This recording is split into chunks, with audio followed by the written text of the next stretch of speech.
warning for northwestern County in south central Florida. South central County in central Florida until 8:30 p.m. Eastern Daylight Time. At 7:42 p.m. Eastern Daylight Time, a severe thunderstorm was located near Wachula, moving northeast at 20 miles an hour. Hazard, 60 miles an hour wind gusts and quarter-size hail. Source, radar indicated. Impact, hail damage to vehicles is expected. Expect wind damage to roofs, siding, and trees. Locations impacted include Avon Park and Avon Park Executive Airport.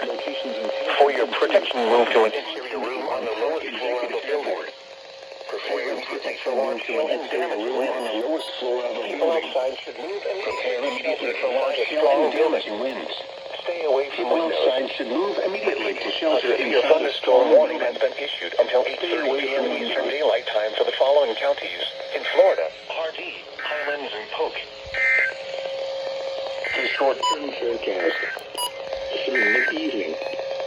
The current time is 7.